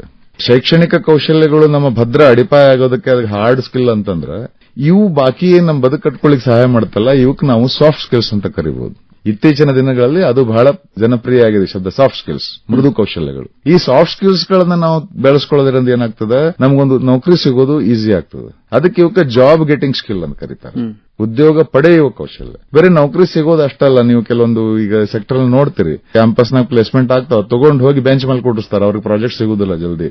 ಯಾಕೆ? ಆ ಪ್ರಾಜೆಕ್ಟ್ ನ ಪಡೆಯುವಂತ ಕೌಶಲ್ಯಗಳನ್ನ ಅವರು ಅಲ್ಲಿ ಮ್ಯಾನಿಫೆಸ್ಟ್ ಮಾಡಬೇಕಾಗ್ತದೆ. ಈ ಸ್ಕಿಲ್ಗಳನ್ನ ಡೆವಲಪ್ ಮಾಡ್ಕೊಂಡ್ರ ಆ ನೌಕರಿಯಲ್ಲಿ ಮುಂದುವರಿಲಿಕ್ಕೂ ಅವರಿಗೆ ಸುಲಭ ಆಗ್ತದೆ. ಅದಕ್ಕೆ ಇವಕ್ಕೆ ಜಾಬ್ ಕೀಪಿಂಗ್ ಸ್ಕಿಲ್ಸ್ ಅಂತಾನು ಕರೀತಾರೆ. ಉದ್ಯೋಗ ಪಡೆಯುವ ಕೌಶಲ್ಯ, ಉದ್ಯೋಗ ಉಳಿಸಿಕೊಳ್ಳುವ ಕೌಶಲ್ಯ. ಆಮೇಲೆ ಬದುಕಂದ್ರೆ ಬೇರೆ ನೌಕರಿ ಮಾಡೋದು ಅಷ್ಟೇ ಅಲ್ಲ. ಬದುಕ್ನಾಗ ನೀವು ಏನ ಮಾಡ್ರಿ, ಹೆಂಗ ಇರ್ರಿ, ನಾವ್ ಅನ್ಕೊಂಡಂಗೆ ಎಲ್ಲ ನಡೆಯುವುದಿಲ್ಲ. ಏನಾರ ಅಡ್ಡ ಆಗೇ ಆಗ್ತಾವ, ಏನಾರ ಎಡವಟ್ ಆಗೇ ಆಗ್ತಾವ. ಆ ಬದುಕಿನ ಎಲ್ಲಾ ಮುಖಗಳನ್ನ ಎದುರಿಸಲಿಕ್ಕೆ ಈ ಕೌಶಲ್ಯಗಳು ಸಹಾಯ ಮಾಡ್ತಾವ. ಅದಕ್ಕೆ ಒಟ್ಟಾರೆಯಾಗಿ ಜೀವನ ಕೌಶಲ್ಯ ಅಂತ ಕರೀತಾರೆ, ಲೈಫ್ ಸ್ಕಿಲ್ಸ್. ಸಾಫ್ಟ್ ಸ್ಕಿಲ್ಸ್ ಅನ್ರಿ, ಜಾಬ್ ಗೆಟಿಂಗ್ ಸ್ಕಿಲ್ಸ್ ಅನ್ರಿ, job keeping skills, all this are total life skills. ಇದನ್ನ 96 ವಿಶ್ವಸಂಸ್ಥೆ ರೆಕಮೆಂಡ್ ಮಾಡ್ತದೆ. ಎಲ್ಲಾ ದೇಶಗಳು ತಮ್ಮ ವಿದ್ಯಾರ್ಥಿಗಳಿಗೆ ಶಾಲಾ ಕಾಲೇಜಿನ ಪಠ್ಯಕ್ರಮದಲ್ಲಿ ವ್ಯವಸ್ಥಿತವಾಗಿ ಈ ಜೀವನ ಕೌಶಲ್ಯಗಳ ಬೋಧನೆ ಮಾಡಬೇಕು. ಯಾಕಂತಂದ್ರೆ ನೀವೇನ್ ಹೇಳಿದ್ರಲ್ಲ ಆರೋಗ್ಯ, ಇದಕ್ಕೆಲ್ಲ ಲೈಫ್ ಸ್ಟೈಲ್ ಡಿಸಾರ್ಡರ್ ಅಂತ ಕರೀತಾರೆ. ಇದು ಕೇವಲ ದೇಹದ ಆರೋಗ್ಯದಿಂದ ಆಗೋದಲ್ಲ, ಅದು ಇತರ ಕಾರಣಗಳಿಂದ ನಮ್ಮ ಜೀವನ ಶೈಲಿಯಲ್ಲಿ ಏರುಪೇರಾದಾಗ ದೇಹದ ಆರೋಗ್ಯ ಹದಗೆಡ್ತದೆ. ಈ ಜೀವನ ಕೌಶಲ್ಯಗಳನ್ನು ಬೆಳೆಸ್ಕೊಳ್ಳೋದ್ರಿಂದ 10 ಕೌಶಲ್ಯಗಳನ್ನು ಹೇಳ್ತಾರೆ, ಅದನ್ನ ಬೆಳೆಸ್ಕೊಳ್ಳೋದ್ರಿಂದ ಮನುಷ್ಯ ನೆಮ್ಮದಿ ಆರೋಗ್ಯಕರವಾಗಿ ಬದುಕಬಹುದು. ಯಾಕಂದ್ರೆ ಮನಸ್ಸು ನಮ್ಮ ದೇಹದ ಒಂದು ಅಂಗ. ಹೆಂಗ ಮನಸ್ಸಿಗೆ ಏನಾರ ಕಾಯಿಲೆ ಆಗಿದೆ ಅಂದ್ರೆ ಹುಚ್ಚಿಡ್ದಂತಲ್ಲ, ಹೆಂಗ ನಮ್ಮ ದೇಹಕ್ಕೂ ಸಣ್ಣ ಪುಟ್ಟ ಕೆಮ್ಮು, ನೆಗಡಿ, ಜ್ವರ ಬರ್ತಾವ, ಹಂಗ ಮನಸ್ಸಿಗೂ ಏನೋ ಕಿರಿಕಿರಿ ಆಗಿರ್ತದೆ. ಆದ್ರೆ ನಮ್ಮ ಮಾನಸಿಕ ಆರೋಗ್ಯದ ಪರಿಸ್ಥಿತಿ ಎಷ್ಟು ಕೆಟ್ಟದ ಅಂತಂದ್ರೆ ದೇಹಕ್ಕೆ ಏನಾರಾದ್ರೆ ಯಾರು ಮುಚ್ಚಿಟ್ಕೊಳ್ಳೋದಿಲ್ಲ, ತಮ್ದೆಲ್ಲ ಹೇಳ್ತಾರ. ಆದ್ರೆ ಮನಸ್ಸಿಗೆ ಏನಾರಾದ್ರೆ ಮೊದಲೇನದ ಅದು ಮುಚ್ಚಿ ಹಾಕೊಳ್ಳಿಕ್ ಹೋಗ್ತಾರೆ. ಮನಸ್ಸಿಗೂ ಸಣ್ಣ ಪುಟ್ಟ ಕಿರಿಕಿರಿಗಳಾಗ್ತದೆ. ಅದನ್ನ ಸಂಭಾಳಿಸ್ಕೊಳಕ್ಕೆ ಈಗ ನನಗೆ ಮನಸ್ಸಿಗೆ ಏನೋ ಸಮಸ್ಯೆ ಆಗಿದೆ, ನಾವು ಸೈಕಾಟ್ರಿಸ್ಟ್ ಹೋದ್ರೆ ನಾಳೆ ನಮ್ಮ ಮಕ್ಕಳಿಗೆ ಮದುವೆ ಆಗುದಿಲ್ಲ, ಅವರಪ್ಪ ಹುಚ್ಚಿಡೋದಂತಾರೆ ಸಮಾಜದಾಗ. ಯಾಕಂದ್ರೆ ಮಾನಸಿಕ ಆರೋಗ್ಯದ ಬಗ್ಗೆ ಒಂದು ಅವೇರ್ನೆಸ್ ಇಲ್ಲ. ದೇಹಕ್ಕೂ ಸಣ್ಣ ಪುಟ್ಟ ಆದಂಗೆ ಮನಸ್ಸಿಗೂ ಆಗಿರ್ತದೆ. ಅದಕ್ಕೆ ಪ್ರತಿಯೊಂದಕ್ಕೂ ಏನು ಗುಳಿಗೆ ಔಷಧ ತಗೊಂಡು ಮಾಡ್ಬೇಕಲ್ಲ, ನಮ್ಮ ಜೀವನ ಶೈಲಿ ಒಳಗೆ ನಾವು ಮಾರ್ಪಾಡು ಮಾಡ್ಕೊಂಡಾಗ ಇದು ಸಾಕಷ್ಟು ಸಮಸ್ಯೆಗಳನ್ನ ಇದನ್ನು ಹೊರಬರಬಹುದು. ಮೇಜರ್ ಆನಂದ್ ಅವರೇ, ನಾವು ಮುಖ್ಯವಾಗಿ ಹೇಳಬೇಕು ಅಂತಂದ್ರೆ ಮನವೆಂಬುದು ಮರ್ಕಟ ಅದನ್ನ ಹೇಳ್ತಾ ಇದ್ರೆ ಅದು ಅಂದ್ರೆ ಅದು ಖಂಡಿತವಾಗಿ ಕೂಡ ದೇಹದ ಮಾತನ್ನ ಮನಸ್ಸು ಕೇಳೋದಿಲ್ಲ. ಸೌಂಡ್ ಮೈಂಡಿನ ಸೌಂಡ್ ಬಾಡಿ ಅಂತ ತಾವು ಹೇಳೋದು ಉಚಿತವಾಗಿದೆ. ತಾವು ಒಂದು ಸೈನ್ಯದೊಳಗೆ ಸೇವೆ ಸಲ್ಲಿಸಂತವರು, ಸೈನ್ಯದ ಜೀವನ ಕುಟುಂಬದಿಂದ ಬೇರೆಯಾಗಿ ಇರಬೇಕಂತ ವ್ಯವಸ್ಥೆ ಅದು. ಅಲ್ಲಿ ಒಂದು ಕುಟುಂಬದ ರೀತಿಯೊಳಗ ದೇಶ ಪ್ರೇಮದಿಂದ ಇಷ್ಟು ಅದ್ಭುತವಾಗಿ ನಾವು ಸೈನಿಕರು ಜೀವನ ಮಾಡೋದನ್ನು ನೋಡ್ತೀವಿ. ಅಂದ್ರೆ ಕುಟುಂಬವನ್ನ ತ್ಯಾಗ ಮಾಡಿ ಕುಟುಂಬದಿಂದ ದೂರ ಇದ್ದು ಅಲ್ಲಿ ಹೇಗೆ ಒಂದು ಕೌಟುಂಬಿಕ ವಾತಾವರಣ ಆ ಸೈನ್ಯದೊಳಗ ನಿರ್ಮಾಣ ಆಗಿರ್ತದೆ, ತಮ್ಮ ಅನುಭವ? ಇದರಲ್ಲಿ ಮೊದಲಿಗೆ ಒಂದು ಪಾಯಿಂಟ್ ಕ್ಲಿಯರ್ ಮಾಡೋಕೆ, ಸೈನ್ಯದ ಬದುಕಿನ ಬಗ್ಗೆ ಬಹಳ ಮಂದಿಗೆ ಒಂದು ಮಿಥ್ಯೆಗಳದಾವ. ಅದರಲ್ಲಿ ಇದು ಮೊದಲನೇದು, ನಾವು ಕುಟುಂಬದಿಂದ ದೂರ ಆಗಿರ್ತೀವಿ. ಕುಟುಂಬದಿಂದ ದೂರ ಆಗಿರೋ ಪರಿಸ್ಥಿತಿಗಳು ಬರ್ತದೆ. ಹಂಗಂತ ನಾವು ಸರ್ವಿಸ್ ಉದ್ದಕ್ಕೂ ನಾವು ಫ್ಯಾಮಿಲಿ ಬಿಟ್ಟಿರ್ತೀವಿ ಅಂತಲ್ಲ. ಸೇನೆಯಲ್ಲಿ ನಮ್ಮ ಡಿಪ್ಲಾಯ್ಮೆಂಟ್ ಹೆಂಗಿರ್ತಾವಂದ್ರೆ ಕೆಲವೊಂದು ಏರಿಯಾಗಳದಾವ್, ಅವಕ್ಕೆ ಫೀಲ್ಡ್ ಏರಿಯಾ ಅಂತ ಕರೀತಾರೆ, ನಾನ್ ಫ್ಯಾಮಿಲಿ ಸ್ಟೇಷನ್ ಅಂತ ಕರೀತಾರ. ಅಂತ ಏರಿಯಾದಾಗ ನಮ್ಗೆ ಟ್ರಾನ್ಸ್ಫರ್ ಮಾಡಿದಾಗ, ವರ್ಗ ಆದಾಗ, ಅಲ್ಲಿ ಪೋಸ್ಟಿಂಗ್ ಮಾಡಿದಾಗ ಅವಾಗಷ್ಟ ನಾವು ಫ್ಯಾಮಿಲಿ ಕರ್ಕೊಂಡು ಹೋಗಂಗಿಲ್ಲ. ಬೇರೆ ಕಡೆ ಹೋದಾಗ ನಾವು ಫ್ಯಾಮಿಲಿ ಕರ್ಕೊಂಡು ಹೋಗ್ಬೋದು, ಕ್ವಾರ್ಟರ್ಸ್ ಹೋಗ್ಬೋದು. ಎಲ್ಲ ಆರ್ಮಿ, ಏರ್ಫೋರ್ಸ್, ನೇವಿ ಸ್ಟೇಷನ್ ಒಳಗೆಲ್ಲ ಸ್ಕೂಲ್ ಇರ್ತಾವ, ಮಾರ್ಕೆಟ್ ಇರ್ತಾವ, ಸಿನಿಮಾ ಹಾಲ್ ಇರ್ತಾವ. ಒಂದು ಕುಟುಂಬದ ಬದುಕಿ ಏನೇನು ಬೇಕು ಎಲ್ಲ ಸುಸಜ್ಜಿತವಾಗಿರ್ತಾವಲ್ಲಿ. ಅಲ್ಲೆಲ್ಲ ನಾವು ಕುಟುಂಬ ನಮ್ ಜೊತೆಗೆ ಇರ್ತದೆ. ಅವನ್ನ ಆಲ್ಟರ್ನೇಟ್ ಆಗ್ತಾವ. ಈಗ ನಾವು ಒಂದು ಫೀಲ್ಡ್ ಹೋದ್ರೆ ಅಲ್ಲಿ ಬಹಳ ಅಂದ್ರೆ 3 ವರ್ಷ ಕೆಲಸ ಮಾಡ್ತೇನೆ. ಅಲ್ಲಿ 3 ವರ್ಷ ಆದ್ಕೂಳೆ ಇಮಿಡಿಯೇಟ್ ಮತ್ತೆ ನನಗೆ ಫ್ಯಾಮಿಲಿ ಸ್ಟೇಷನ್ ವರ್ಗ ಮಾಡ್ತಾರ. ಅಲ್ಲಿ ಕಂಟಿನ್ಯೂಸ್ ಆಗಿ ಅಲ್ಲೇ ಬಿಡುದಿಲ್ಲ ನನ್ನ. ಈಗ ಬೆಂಗಳೂರು ಇರ್ಬೋದು, ಬೆಳಗಾವಿ ಇರ್ಬೋದು, ಇಲ್ಲೆಲ್ಲ ನಾವು ನಮ್ಮ ಟ್ರಾನ್ಸ್ಫರ್ ನಾವು ಆರಾಮ್ ಮನಿ ಮಾಡ್ಕೊಂಡಿರ್ಬೋದು. ಓನ್ಲಿ ಗಡಿ ಪ್ರದೇಶದಲ್ಲಿ ಹೋದಾಗ, ಕಾಶ್ಮೀರದ ಕೆಲವು ಭಾಗದಲ್ಲಿ ಹೋದಾಗ ಅಲ್ಲಿ ಕುಟುಂಬನ ಇಳ್ಕೊಳ್ಳೋ ವ್ಯವಸ್ಥೆ ಇರುದಿಲ್ಲ. ಅಲ್ಲಿ ಅಷ್ಟೇ ಹೇಳ್ತಾರೆ ನೀವು ಒಬ್ಬರ ಬರ್ರಿ ಅಂತ. ಕ್ಷೇತ್ರದಲ್ಲಿ ಹೋದಾಗ ನೀವು ಹೇಳಿದ್ರೆ ಬಾಂಧವ್ಯ ಅಂತೇನಂದ್ರಲ್ಲ ಕುಟುಂಬದಲ್ಲಿ, ಯಾಕಂತಂದ್ರೆ ನಮ್ಮ ಪಡೆ ಏನಿರ್ತದೆ, ನಮ್ ಬೆಟಾಲ್, ನಮ್ ಯೂನಿಟ್, ನಮ್ ಪ್ಲಾಟೂನ್, ನಮ್ ಕಂಪ್ನಿ, ಇವ ನಮ್ ಫ್ಯಾಮಿಲಿ ಇರ್ತಾವ. ನಮ್ ಫ್ಯಾಮಿಲಿ ಅಂದ್ರೆ ಬೇರೆ ನಮ್ ಹೆಂಡತಿ ಮಕ್ಕಳು ಅವ ಅಪ್ಪ ಅಷ್ಟ ಅಲ್ಲ, ಇವರು ನಮ್ ಫ್ಯಾಮಿಲಿನ. ಹಿಂಗಾಗಿ ನಾವು ಫ್ಯಾಮಿಲಿಯಿಂದ ದೂರ ಹೋಗುದಿಲ್ಲ. ಆಮೇಲೆ ಇದಕ್ಕೇನ್ ಕರೀತಾರ ಬಾಂಧವ್ಯಕ್ಕ ಮಿಲಿಟರಿ ಲ್ಯಾಂಗ್ವೇಜ್ ನಾಗ ರೆಜಿಮೆಂಟೇಶನ್ ಅಂತ ಕರೀತಾರ. ಈ ತರಬೇತಿ ಹಂತದಲ್ಲಿ ಪರಸ್ಪರ ಸಂಬಂಧಗಳನ್ನ ನಾವು ಹೆಂಗೆ ಬೆಳೆಸ್ಕೊಳ್ಬೇಕು ಅನ್ನೋದನ್ನ ಕಲಿಸ್ಕೊಡ್ತಾರೆ. ನಾವೆಲ್ಲ ಒಂದು ಪಡೆಗೆ ಸೇರಿದವರು. ಈಗ ಸೈನಿಕ ಪಡೆಗಳ ರಚನೆಗಳನ್ನ ನೋಡಿದಾಗ ಆ ಪ್ರಾದೇಶಿಕ ಮಟ್ಟದಲ್ಲಿ ನೇಮಕಾತಿ ಆಗ್ತಾವೆ. ಈಗ ಮರಾಠ ಲೈಟ್ ಇನ್ಫೆಂಟ್ರಿ ರೆಜಿಮೆಂಟ್ ಬೆಳಗಾವದಾಗದ. ಇಲ್ಲಿ ಬರೋರೆಲ್ಲ ಮರಾಠಿ ಭಾಷೆ ಮಾತಾಡೋ ಹಂತ ಉತ್ತರ ಕರ್ನಾಟಕ ಮತ್ತು ಮಹಾರಾಷ್ಟ್ರದ ಭಾಗದಿಂದ ಬರೋರು ಅಷ್ಟೇ, ಒಂದೇ ಏರಿಯಾದವ್ರು ಇರ್ತಾರೆ. ಪರಸ್ಪರ ಅವರಿಗೆ ಕನೆಕ್ಷನ್ ಆಗ್ತದೆ. ಈ ಕೇರಳ, ತಮಿಳುನಾಡು, ಆಂಧ್ರ ಪ್ರದೇಶ, ಕರ್ನಾಟಕ ಈ ಪ್ರದೇಶದಿಂದ ಬರೋರಿಗೆಲ್ಲ ಮಡ್ರಾಸ್ ರೆಜಿಮೆಂಟ್ಗೆ ಹೋಗ್ತಾರೆ. ನಾವೆಲ್ಲ ಒಂದು ಪ್ರದೇಶದವ್ರಿಂದ ಇರ್ತದ. ಆವಾಗ ಆ ಒಂದು ಪಡೆಯಲ್ಲಿ ಆ ಪ್ಲಾಟೂನ್ ಮಟ್ಟದಲ್ಲಿ, ಕಂಪನಿ ಮಟ್ಟದಲ್ಲಿ, ಬೆಟಾಲಿಯನ್ ಮಟ್ಟದಲ್ಲಿ ಏನಾಗ್ತದೆ, ನಾವೆಲ್ಲ ಒಂದೇ ಟೀಮ್ ಸೇರಿದೀವಿ ಅಂತ ಹೇಳಿ ಒಂದು ಭಾವನೆಯನ್ನ ತರಬೇತಿ ಸಂದರ್ಭದಲ್ಲಿ ನಾವು ಬೆಳೆಸಿದಾಗ ಅದಕ್ಕೆ ಫ್ರೆಂಚ್ ಭಾಷೆಯಲ್ಲಿ ಎಸ್ಪಿರಿಟ್ ಡಿ ಕೋರ್ ಅಂತ ಕರೀತಾರೆ.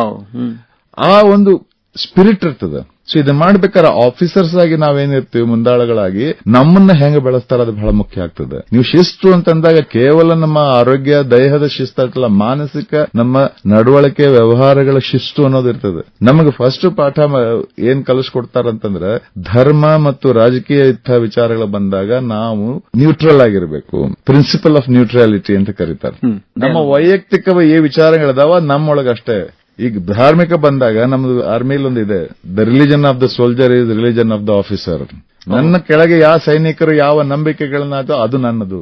ಈಗ ನನ್ನ ಒಂದು ಪಡೆಯಲ್ಲಿ ಹೆಚ್ಚು ಜನ ಕ್ರಿಶ್ಚಿಯನ್ ಇದ್ರೆ ನನ್ನ ಸ್ವಂತ ಜಾತಿ ಧರ್ಮ ನಂಬಿಕೆಗಳು ಮುಖ್ಯ ಅಲ್ಲ, ನನ್ನ ಸೈನಿಕರದ್ದು ಮುಖ್ಯ. ನಾನು ಅವ್ರ ಜೊತೆ ಚರ್ಚ್ಗೆ ಹೋಗಿ ಪ್ರೇಯರ್ ಮಾಡ್ತೀನಿ. ಯಾಕೆ? ಅದು ಹೇಗೆ ತೋರಿಸ್ಕೊಳಕ್ಕಲ್ಲ, ನಿಜವಾದ ಆಸ್ಥೆಯಿಂದ. ಇಂಥ ವಿಚಾರಗಳೆಲ್ಲ ಸಂಬಂಧನ ಬೆಳೆಸ್ತವೆ. ಈಗ ಅಂತ ಕಡೆ ಹೋದಾಗ ನನಗೂ ಗೊತ್ತಿದೆ, ಇವ್ರು ಬಿಟ್ರೆ ನನಗೆ ಯಾರಿಲ್ಲ, ನಾನು ಬಿಟ್ರೆ ಅವ್ರಿಗೆ ಯಾರಿಲ್ಲ. ಸೊ ಹೀಗೆ ಅಲ್ಲಿ ತಂದೆ ಮಕ್ಕಳದ ಸಂಬಂಧ ಇರ್ತದೆ, ಸೋದರರ ಹಂಗೆ ಸಂಬಂಧ ಬೆಳೀತದೆ. ಈಗ ನಾವು ಮಡ್ರಾಸ್ ರೆಜಿಮೆಂಟ್ ನಾಗೆ ಒಬ್ಬ ಮಡ್ರಾಸ್ ರೆಜಿಮೆಂಟ್ ಸೋಲ್ಜರ್ಗೆ ಪ್ರೀತಿಯಿಂದ ತಂಬಿ ಅಂತ ಕರೀತಾರೆ. ತಂಬಿ ಅಂತಂದ್ರೆ ತಮ್ಮ ಅಂತ. ಒಂದ್ ಸರ್ತಿ ಯಾರ ತಂಬಿ ಅಂತ ಕರೆದ್ರೆ ಸಂಬಂಧ ಆಗ್ಬಿಟ್ಟು ನಾವು ಅಣ್ಣತಮ್ಮದ್ರ ಆಗ್ಬಿಟ್ವಿ.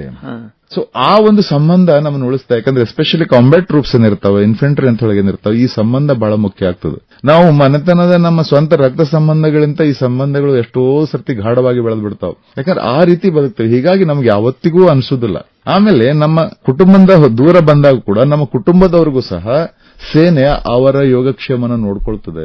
ಕೆಲವೊಂದು ಕಡೆ ಈ ರೀತಿ ಹೋದವರಿಗೆ ಸಪರೇಟೆಡ್ ಫ್ಯಾಮಿಲಿ ಅಕಾಮಿಡೇಷನ್ ಅಂತ ಇರ್ತದೆ, ಅವ್ರದೇ ಆದ ಸಪರೇಟ್ ಕ್ವಾರ್ಟರ್ಸ್ ಗಳಿರ್ತದೆ. ಅಲ್ಲಿ ಸೇನೆಯ ಎಲ್ಲಾ ರೀತಿ ಯಾರು ಅವರ ಕುಟುಂಬ ಅಧಿಕಾರಿಗಳು ಅಥವಾ ಸೈನಿಕರು ದೂರ ಇದ್ದಾರೆ, ಅವರು ಯಾರು ಸಪರೇಟ್ ಆದಂತ ಕುಟುಂಬಗಳು ತಾತ್ಕಾಲಿಕ ಇದ್ದಾವೆ, ಅವರನ್ನು ನೋಡ್ಕೊಳ್ಳೋ ವ್ಯವಸ್ಥೆನೇ ಇರ್ತದೆ. ಹೀಗಾಗಿ ಅವ್ರಿಗೂ ನಮ್ಗೆ ಯಾರು ಇಲ್ಲ ಅಂತ ಅನ್ಸೋದಿಲ್ಲ.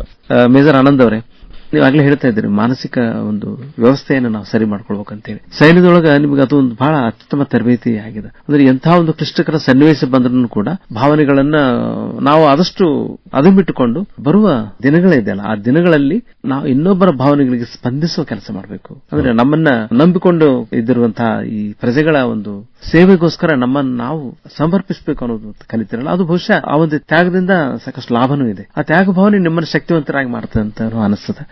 ತಾವು ಏನ್ ಹೇಳ್ತೀರಿ? ಇದಕ್ಕೆ ನಾನು ತ್ಯಾಗ ಅಂತ ಕರೆಯೋದಿಲ್ಲ. ಈಗ ನನ್ನ ದೇಶದ ಪ್ರಜೆಗಳನ್ನ ನಾವು ರಕ್ಷಣೆ ಮಾಡಬೇಕು, ಅದಕ್ಕಾಗಿ ನಾನು ತ್ಯಾಗ ಮಾಡ್ತಾನಲ್ಲ. ಯಾರನ್ನ ನಾವು ರಕ್ಷಣೆ ಮಾಡ್ತಾ ಇದ್ದೀವಿ? ಅವ್ರು ನನ್ನವ್ರ ಸಂಬಂಧ ಮಾಡೋ ಕರ್ತವ್ಯದಲ್ಲಿ ತ್ಯಾಗ ಎಲ್ಲಿಂದ ಬರ್ತದೆ? ಈಗ ನಮ್ಮ ಮನೆ ಮಕ್ಕಳು ನೋಡ್ಕೊಳಕ್ ನಾವ್ ಏನ್ ತ್ಯಾಗ ಮಾಡಿ, ನಮ್ಮ ಧರ್ಮ ಅದು. ಹಿಂಗಾಗಿ ನಾವು ತ್ಯಾಗ ಮಾಡ್ತಾ ಇದ್ದೀವಿ, ಏನೋ ದೊಡ್ಡ ಇದು ಮಾಡ್ತೀವಿ ಅನ್ನೋದು ಇರುದಿಲ್ಲ. ಇದು ನನ್ನ ದೇಶ, ಇದನ್ನ ನಾನು ರಕ್ಷಣೆ ಮಾಡಬೇಕು. ನೇಷನ್ ಫಸ್ಟ್, ರಾಷ್ಟ್ರ ಮೊದಲು. ಇದು ಒಬ್ಬ ಸೈನಿಕನಿಗೆ ಯಾವತ್ತೂ ಒಂದು ಜೀವಾಳ. ನಮ್ಮನ್ನೆಷ್ಟೇ ಸಂವಿಧಾನಕ್ಕೆ ನಾವು ಆ ಸಂವಿಧಾನದನ್ನೇ ಯಾರು ಅಧಿಕಾರದಲ್ಲಿ ಹೊಂದಿರ್ತಾರೆ ಅವ್ರು ಹಾಕಿದ ಗೆರೆ ದಾಟೋದಿಲ್ಲ.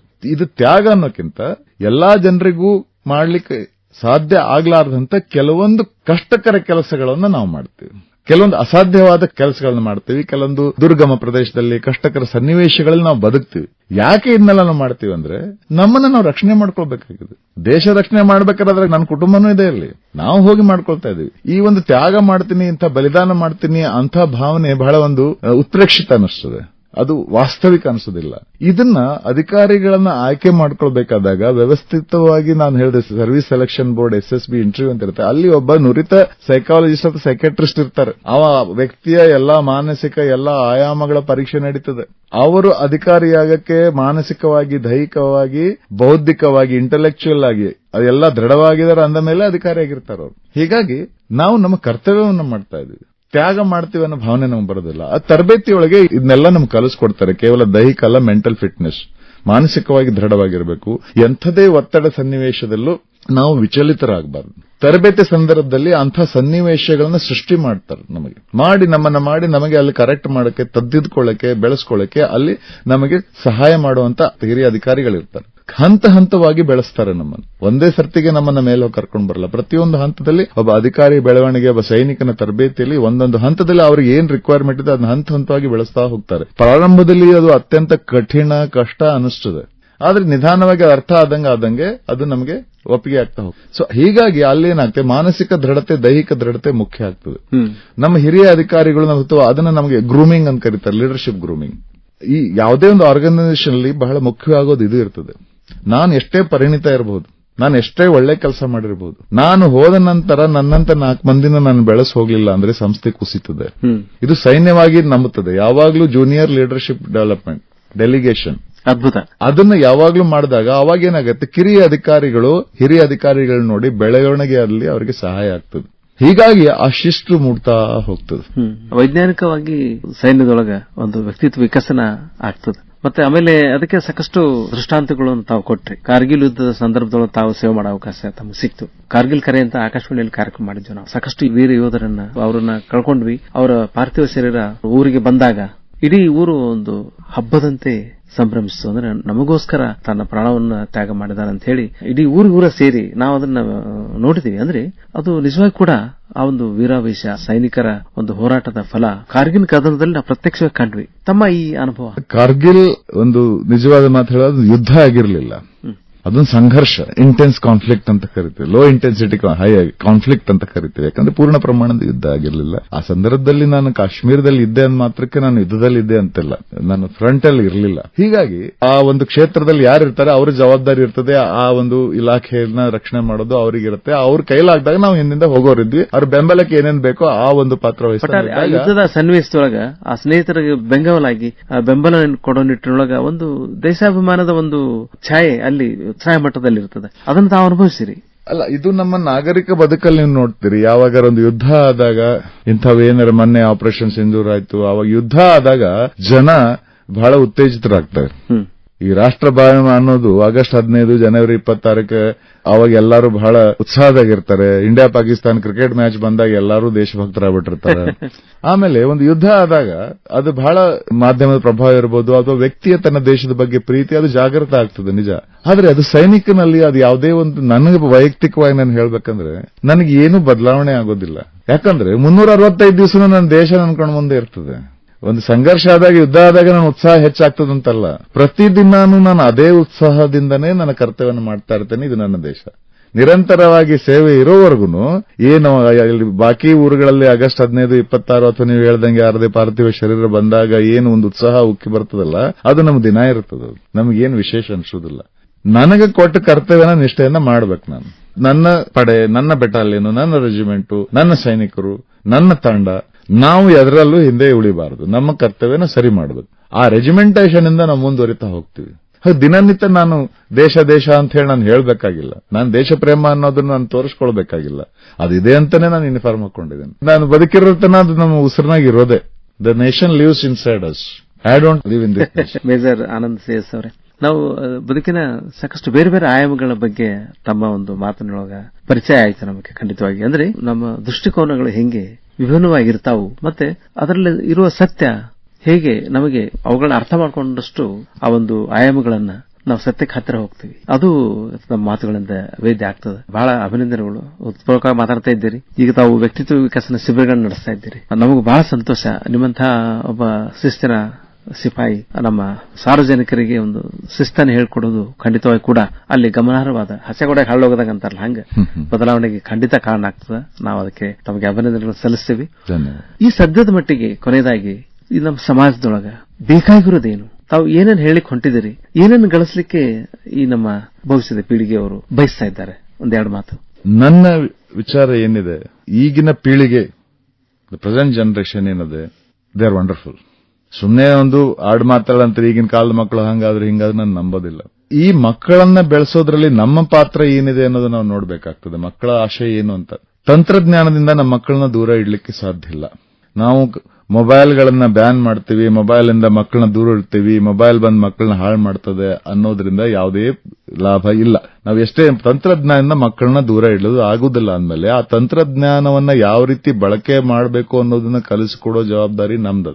ದೇಶದ ಬಗ್ಗೆ ಕಳಕಳಿ ಇರಬೇಕು. ಇದು ಕೇವಲ ರಾಷ್ಟ್ರಭಕ್ತಿ, ರಾಷ್ಟ್ರ ಸೇವೆ ಇಲ್ಲ. ಯಾವ ದೇಶದಲ್ಲಿ ಯಾವ ಸಮಾಜದಲ್ಲಿ ನಾವು ಬಾಳಿ ಬದುಕಬೇಕಾಗಿದೆ ಅದು ಚಂದಾಗಿದ್ರೆ ನಾವು ಬದುಕ್ತೇವೆ. ಸಮಾಜದ ನೆಟ್ಟಿಗಿರಲಿಲ್ಲ ಅಂದ್ರೆ ನಮ್ಮ ಪ್ರತಿಭೆ, ನಮ್ಮ ಪರಿಶ್ರಮಕ್ಕೆ ಯಾವುದಕ್ಕೂ ಬೆಲೆ ಇರೋದಿಲ್ಲ. ಹೀಗಾಗಿ ಆ ಸುಂದರ ಸಮಾಜ ಕಟ್ಟುವಂತ ಮಕ್ಕಳನ್ನ ನಾವು ಬೆಳೆಸಬೇಕಾಗ್ತದೆ. ಈಗ ನೀವು ರಿಟೈರ್ಡ್ ಆಗಿ ವಯಸ್ಸಾದ ಮೇಲೆ ಹಂಗೆ ನೆಮ್ಮದಿಯಿಂದ ಬಾಳಿ ಬದುಕಬೇಕಾದಾಗ ನಮ್ಮ ಸುತ್ತಮುತ್ತ ಎಂತಹ ಪರಿಸರ ಬೇಕು ಅಂತ ನಾವು ಆಶೆ ಮಾಡ್ತೀವಿ. ಅಂತಹ ಸಮಾಜವನ್ನ ಕಟ್ಟೋ ಮಕ್ಕಳನ್ನ ಬೆಳೆಸೋದು ಜವಾಬ್ದಾರಿ ನಮ್ದಿರ್ತದೆ. ಯಾಕಂದ್ರೆ ನಾಳೆ ಅವ್ರು ಯಾವ ಸಮಾಜ ಕಟ್ತಾರ ಅದ್ರಾಗ ನಾವು ಕೊನೆ ದಿನ ಕಾಣಬೇಕಾಗ್ಯದ. ಇದನ್ನ ಗಮನದಲ್ಲಿಟ್ಕೊಂಡು ಮಾಡಬೇಕಾಗ್ತದೆ. ನಮ್ಮ ದೇಶದ ಒಂದು ಹಿತಾಸಕ್ತಿಗಳು ಮುಖ್ಯ ಆಗ್ತದೆ. ಕಾನೂನನ್ನ ಗೌರವಿಸೋದನ್ನ ಕಲಿಬೇಕಾಗ್ತದೆ. ಸಣ್ಣ ಸಣ್ಣ ಬದಲಾವಣೆಗಳಿರ್ತದೆ. ಒಂದೇ ಸರ್ತಿ ದೊಡ್ಡದಾಗಿ ನಾವೇನೋ ಅಂತರಿಕ್ಷಕ್ಕೆ ಹಾರಿಬಿಡ್ತೀವಿ ಅಂತಲ್ಲ. ಸಣ್ಣ ಸಣ್ಣದಾಗಿ ಮಾಡ್ತಾ ಹೋದಾಗ, ಆ ಒಂದು ಪ್ರಗತಿಯಲ್ಲಿ ಹೋದಾಗ, ಒಂದು ಭದ್ರ ವ್ಯವಸ್ಥೆನ ನಾವು ಕಲ್ಪನೆ ಮಾಡಿಕೊಂಡಾಗ ನಮ್ಮ ಪ್ರತಿಭೆಗೆ, ಪರಿಶ್ರಮಕ್ಕೆ ಒಂದು ಬೆಲೆ ಬರ್ತದೆ, ಅದು ಅರಳುತ್ತದೆ. ಅಂತ ಅರಳುವಂತಹ ಒಂದು ಕೃಷಿಯನ್ನ ನಾವು ಮಾಡಬೇಕಾಗ್ತದೆ. ಇದ್ರ ನಾವೆಲ್ಲರೂ ಒಟ್ಟಿಗೆ ತೊಡಗಬೇಕಾಗ್ತದೆ. ಸೈನಿಕರು ದೇಶದ ಹೊರಗಿನ ಶತ್ರುಗಳ ಜೊತೆ ಹೋರಾಟ ಮಾಡ್ತಾರೆ. ಅದು ಸಮಾಜದ ಒಳಗೆ ಏನು ನಡೀತದೆ ಅದನ್ನು ನಾವು ಎದುರಿಸಬೇಕಾದಾಗ ಒಂದು ದೇಶ ಮೊದಲು ಅನ್ನೋ ಒಂದು ಭಾವನೆ ಮುಖ್ಯ ಆಗ್ತದೆ. ಉಳಿದಿದ್ದೆಲ್ಲ ನಂತರ ಬರ್ತದೆ. ಅಂತ ಒಂದು ಮಕ್ಕಳನ್ನ, ಈ ಪೀಳಿಗೆಯನ್ನ ನಾವು ಬೆಳೆಸಬೇಕಾಗಿದ್ದ ಕರ್ತವ್ಯ ನಮಗಿದೆ. ಆ ಒಂದು ಉದ್ದೇಶದಿಂದ ನಾ ಈ ಕಾರ್ಯಕ್ರಮಗಳಿಗೆ ಬಂದಿದ್ದೀನಿ. ನಾನು ಜನರ ಮನಸ್ಸಿನಲ್ಲಿ ಆ ಪ್ರಜ್ಞೆ ಮೂಡಬೇಕಾಗ್ತದೆ.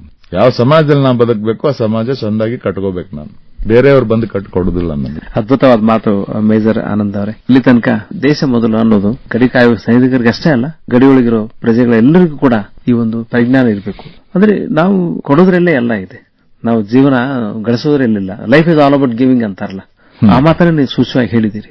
ನಾವು ಅಂದ್ರೆ ಇನ್ನೊಬ್ಬರಿಗೆ ನಾವು ಬೆಳಕನ್ನು ಕೊಡೋದು. ಸೂರ್ಯ ಒಬ್ಬನೇ ಬೆಳಕು ಕೊಡ್ತಾ ಇಲ್ಲ, ಪ್ರತಿಯೊಬ್ಬ ಮನುಷ್ಯನು ಕೂಡ ಸೂರ್ಯನ ಅಂಶವೇ. ಆದ್ರೆ ಆ ಬೆಳಕು ಕೊಡುವ ಕೆಲಸವನ್ನ ಪ್ರತಿಯೊಬ್ಬರು ಮಾಡಬೇಕು ಅನ್ನೋದನ್ನ ನಾವು ವೇದ್ಯವಾಗಿ ಹೇಳಬೇಕು, ಸೂಚ್ಯವಾಗಿ ಹೇಳಬೇಕು. ಹಿಂದಿನ ಪೀಳಿಗೆಯವರಾದ್ರೇನು, ಈ ಪೀಳಿಗೆಯವರಾದ್ರೇನು. ಅಂದ್ರೆ ತಾವು ಹೇಳೋದ್ರ ಪ್ರಕಾರ ಈ ಪೀಳಿಗೆಯವರಿಗೆ ಇನ್ನೂ ಹೆಚ್ಚು ಸೂಕ್ಷ್ಮಾತಿ ಸೂಕ್ಷ್ಮ ಸಂಗತಿಗಳು ಗೊತ್ತಾಗ್ತವೆ. ಯಾಕಂದ್ರೆ ಸಾಮಾಜಿಕ ಜಾಲತಾಣಗಳ ಅಭಿವೃದ್ಧಿ ಆಗಿದೆ. ಸಾಕಷ್ಟು ಮಾಹಿತಿಯ ಒಂದು ಮಹಾಪೂರ ಅವರಿಗೆ ಅದ. ಆ ಹಿಂದಿನ ಕಾಲದೊಳಗೆ ನಮಗೆ ಸಾಕಷ್ಟು ಕತ್ತಲಲ್ಲಿ ಕೈಯಾರಿಸುವ ಪ್ರಸಂಗ ಇತ್ತು. ಆದ್ರೂ ಕೂಡ ನಾವು ಹೋರಾಡಿ ಗೆದ್ದಿದ್ದೇವೆ. ಆದ್ರೆ ಇವರಿಗೆ ಆ ಒಂದು ತೊಂದರೆ ಇಲ್ಲ. ತಮ್ಮಂತಹ ಒಂದು ದಿಗ್ದರ್ಶಕರ ಒಂದು ಸಹಕಾರ ತೆಗೆದುಕೊಂಡ್ರೆ ಜೀವನ ಬರೀ ಗಳಿಸಲಿಕ್ಕಲ್ಲ, ನಾವು ದುಡ್ಡು ಮಾಡೋದಲ್ಲ, ಪ್ರೀತಿಯಿಂದ ಬದುಕಬೇಕಾಗ್ಯದ. ಲೀವ್ ದ ಲೈಫ್ ಅಂತಾರಲ್ಲ, ಜೀವನವನ್ನ ನೈಜವಾಗಿ ನಾವು ಜೀವನದಲ್ಲಿ ಇರಬೇಕಾಗ್ಯದ. ಎಷ್ಟೋ ಜನ ಇವತ್ತು ಸಂದರ್ಭಗಳಿಗೆ ಅಂದ್ರೆ ಜೀವನದಲ್ಲಿ ಇಲ್ಲ, ಎಲ್ಲೋ ದೂರದಲ್ಲಿ ಹೋಗ್ಬಿಟ್ಟಿರ್ತಾರೆ. ಆಮೇಲೆ ಒಂದು ಯಾವುದೋ ಸಣ್ಣ ವಿಷಯಗಳಿಗೆ ಮನಸ್ಸನ್ನು ವನಕ್ಲೇಶ ಮಾಡಿಕೊಂಡು ಆತ್ಮಹತ್ಯೆವರೆಗೂ ಹೋಗ್ತಾರೆ. ಅದೇ ಪ್ರಾರಂಭದಲ್ಲಿ ಮಾತಾಡಿದ್ವಿ, ಜೀವನ ಶೈಲಿ ಅಂತ.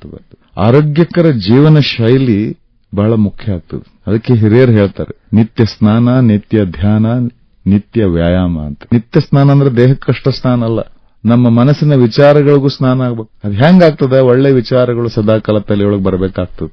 ಅದಕ್ಕೆ ಸತ್ಸಂಗ ಮಾಡಬೇಕು, ಸದ್ವಿಚಾರ ಮಾಡಬೇಕು, ಒಳ್ಳೆ ಪುಸ್ತಕಗಳನ್ನು ಓದಬೇಕು, ಚಿಂತನೆ ಕಾರ್ಯಕ್ರಮ ಬರ್ತದೆ, ಎಷ್ಟೊಂದು ಉತ್ತಮ ವಿಚಾರಗಳು ಬರ್ತದೆ. ದಿನ ಅಂಥ ವಿಚಾರಗಳು ತಲೆಯಲ್ಲಿ ಚಿಂತನ ಮಂಥನ ನಡೀತಾ ಇದ್ದಾಗ ಮನಸ್ಸಿಗೂ ಸ್ನಾನ ಆಗ್ತದೆ.